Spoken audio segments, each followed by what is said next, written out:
To men, hair's not too important until it's gone. Its absence suggests complexes, aging, impotence, inferiority. Silly, but true.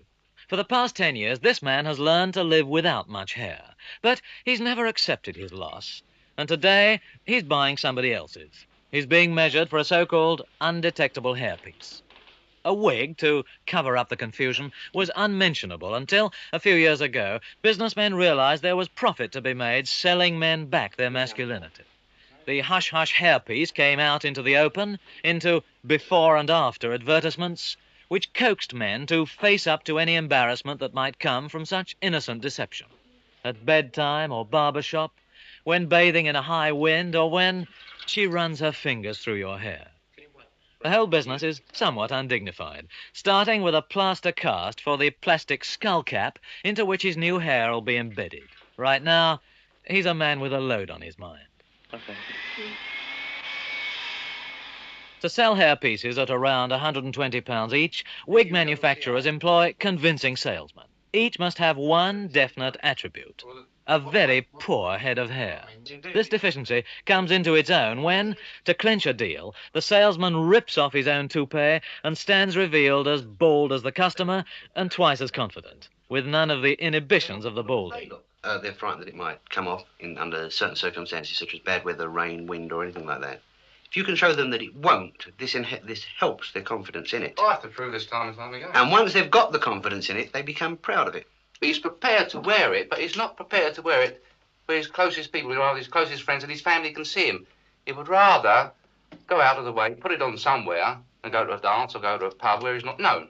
And I find the difficulty is to convince this man, absolutely convince him, that his children or his wife won't mock him. I believe that a wife should be brought into the demonstration. Yes, and I find most wives apply for it. And to show, when you fit your own hairpiece onto the client's head, to comb his little hair into your own, to show the wife the undetectability of the hairpiece. And once he's got it on his head and he sees that the effect is reasonably good, that it doesn't belong to him. No, he started gaining confidence. He's now started gaining confidence. Then you take him to his wife, show his wife, and invariably you'll get the answer. It looks terrific. A week later, and the topping out ceremony. The moment when, for the first time for 10 years, he sees himself with hair. On your hair, you see? See? Well. Let's face it, every man that is bald or thin on top has at some moment in his life dreamed of combing and ruffling his hair. It's not a question of being handsome at all. It's being normal. It is having hair as a person should. Yeah.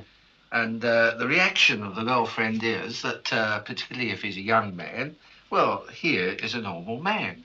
Once they've overcome the fact of having it on their head, it is nothing more than delight and happiness, and it shows in their faces the way they react and what they do. But it alters their life completely. What they haven't done for years through being bored. And they live a normal life. It's something like what it was years ago when I was young. It's very good, I think. It's really good. It'd take another bald man to know what he's really thinking at this moment.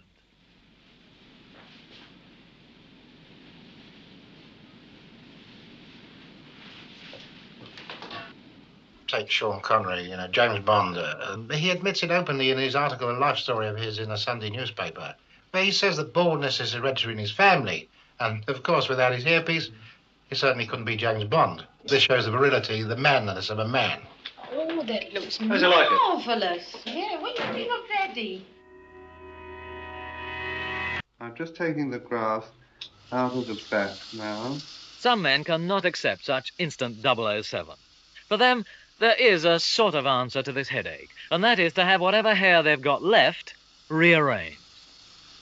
This man's the manager of a women's hairdressing salon and used to seeing hair everywhere except where he needs it. Under a local anesthetic, a plastic surgeon's digging pieces of scalp tissue containing hair follicles out of the back of his neck, ready for replanting on top of his head. Little plugs of his own hair and skin waiting to be replanted in prepared holes, where they'll grow normally and retain their own characteristics. In this way, a man may hope to re-establish a receding hairline. Don't feel that, do you? No.